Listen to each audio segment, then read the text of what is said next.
Hola, muy buenas noches. Soy Paulina Mercado. Bienvenidos a Periférico 1313, donde hablaremos de transparencia y combate a la corrupción.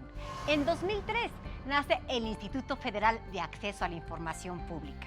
La nueva ley aumenta de 5 a 7 el número de comisionados para dirigir al instituto y cambia su proceso de selección.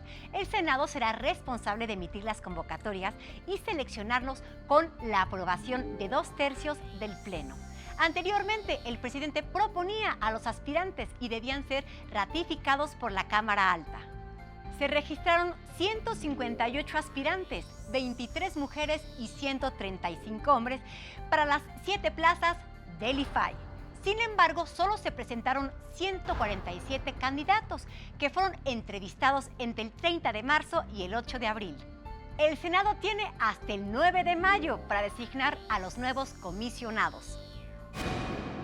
Muchas gracias, Paulina. Muy buenas noches José Antonio. Buenas noches.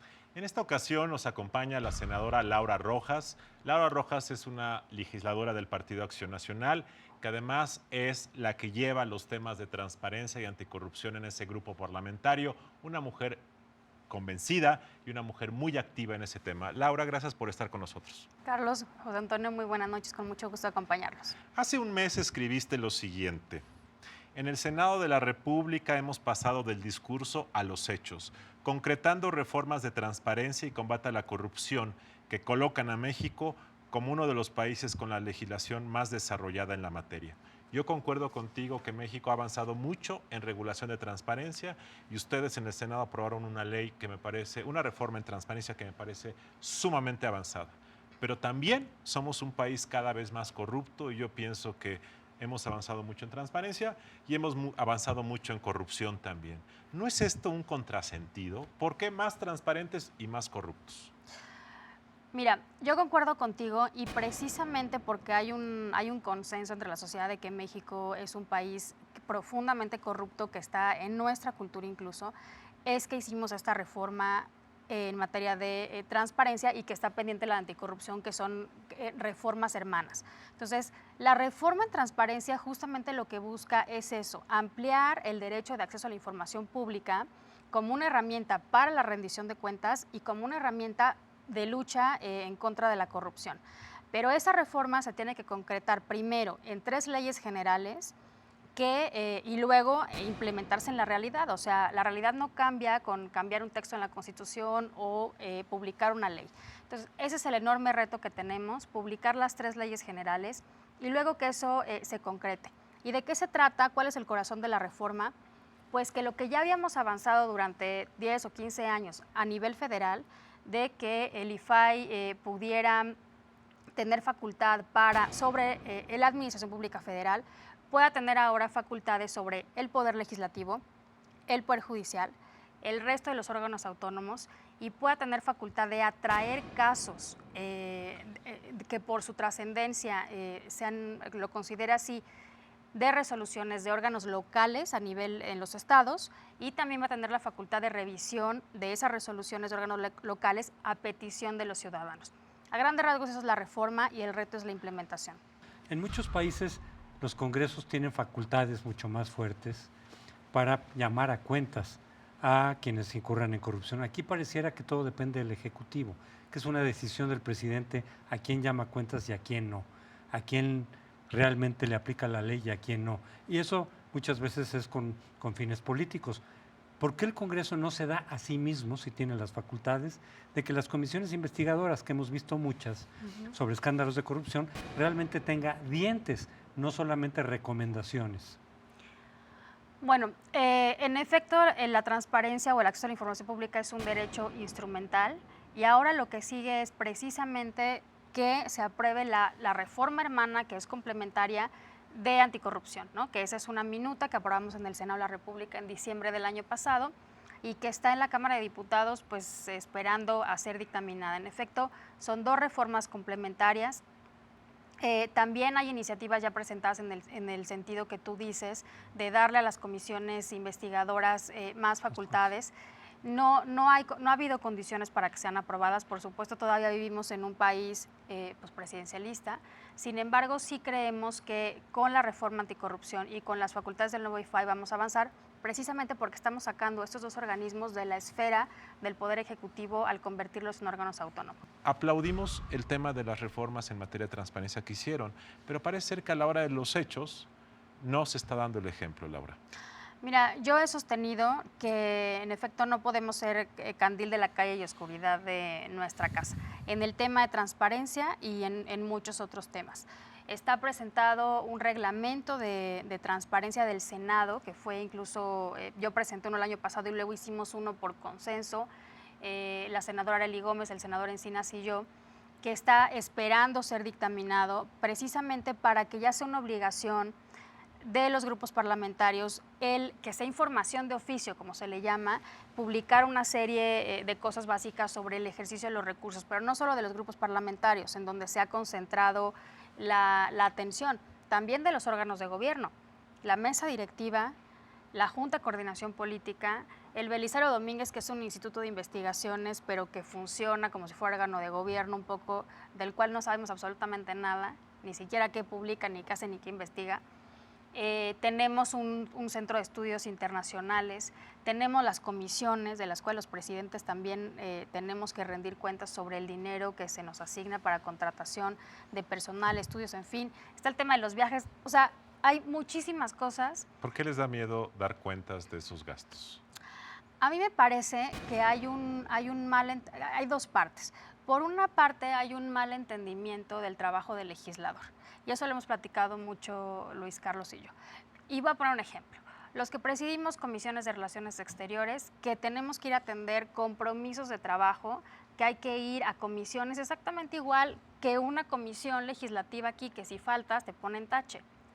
Pero en México se entiende como que ir a una comisión de trabajo al extranjero es irte de vacaciones, porque los medios lo sancionan, porque entonces hay senadores que dicen mejor no viajo y en lugar de México se queda vacío en un foro internacional, pues porque no quiero que me pegue el periódico mañana diciéndome que falté a una sesión porque me fui a un viaje. Les voy a platicar, un legislador me dijo hace 2 o 3 semanas, me dijo, Luis Carlos, te voy a decir la neta, porque yo le decía, ¿por qué no pueden explicar en qué gastan las partidas de los grupos parlamentarios? Y me dijo, mira, es muy sencillo. Aquí a mis legisladores llegan cabilderos a quererlos comprar, llega gente de afuera a quererlos corromper, llegan otros partidos a quererlos cooptar. Entonces, la única forma que yo tengo para poder mantener la disciplina en mi grupo parlamentario es dando beneficios económicos, boletos de avión, viajes, en ocasiones sobresueldos, y me dice, y en ocasiones también el partido nos pide dinero para campañas externas. Entonces, si yo no tengo esos recursos, mi función y mi poder de control se desvanece. Me dice, eso es política real, Luis Carlos, en todos los grupos parlamentarios, por eso nadie le quiere entrar a ese tema. Ese era el segundo punto que yo quería comentar. El primero es una falta de entendimiento del trabajo de los legisladores y el segundo tema, en efecto, es ese. ¿Cuál es la manera real de solucionarlo? Pues integrando un sueldo que sea suficientemente bueno para que no te compren los demás, lo cual en este país sería un escándalo. Pero los sueldos ya son muy buenos de por sí. Los sueldos son buenos de por sí, independientemente de las compensaciones. Sin duda, gana mucho más un juez, un magistrado de la Suprema Corte de Justicia, sí, gana mucho más los que están en los órganos autónomos que un legislador, ganan mucho más, O sea, el doble o el triple o hasta 4 veces más que un legislador. Lo que pasa es que nadie pone la atención sobre ese tipo de funcionarios. Entonces, sería un enorme escándalo decir que un legislador debería de ganar, por decir algo, 200,000 pesos, ¿no? Bueno, eso es lo que ganan en la realidad. Se supone, no, ese es otro punto, no todos ganamos lo mismo. ¿Cuánto ganas tú?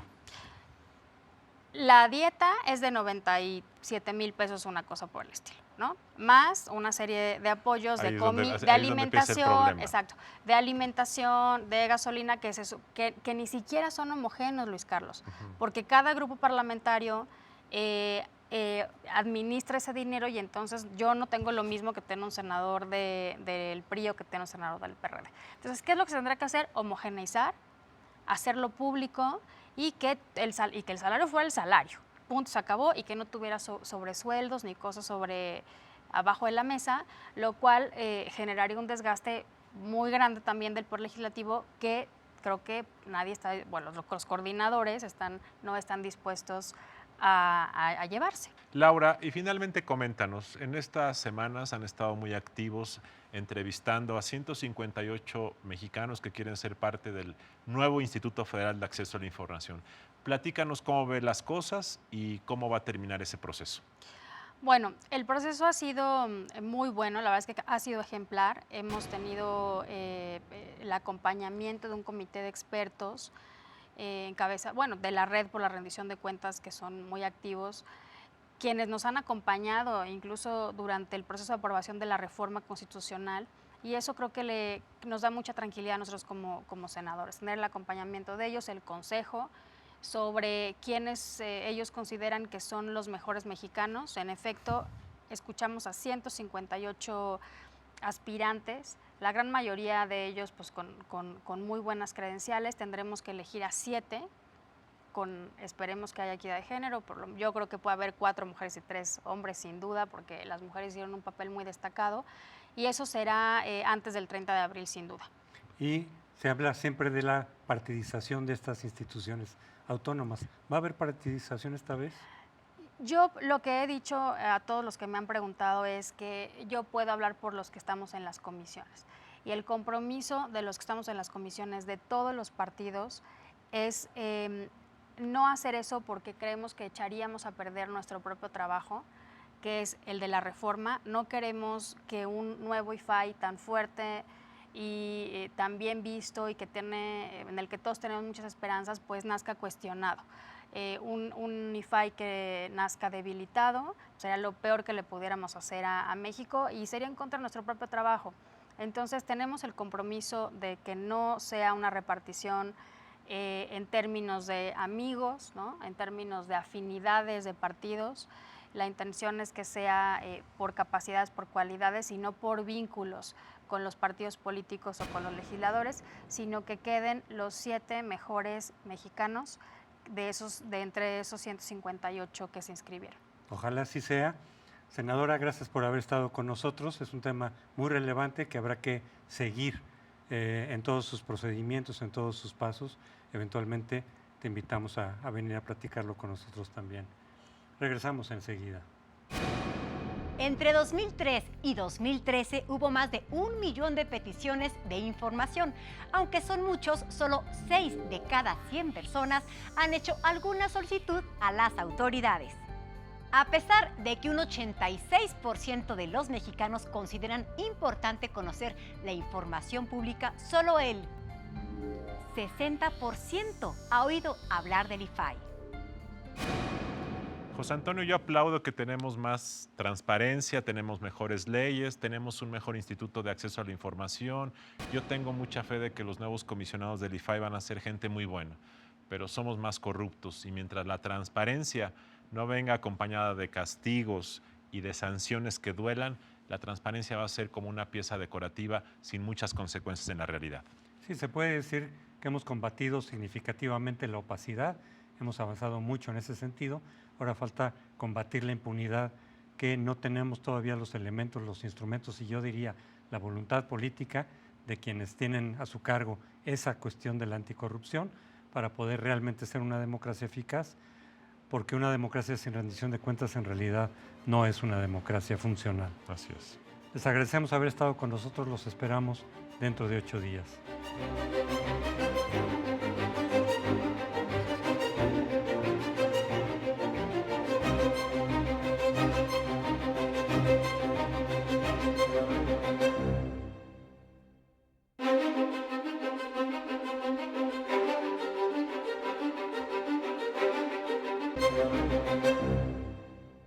A Estados Unidos le costó más de una década recuperar su liderazgo turístico después de la caída de las Torres Gemelas.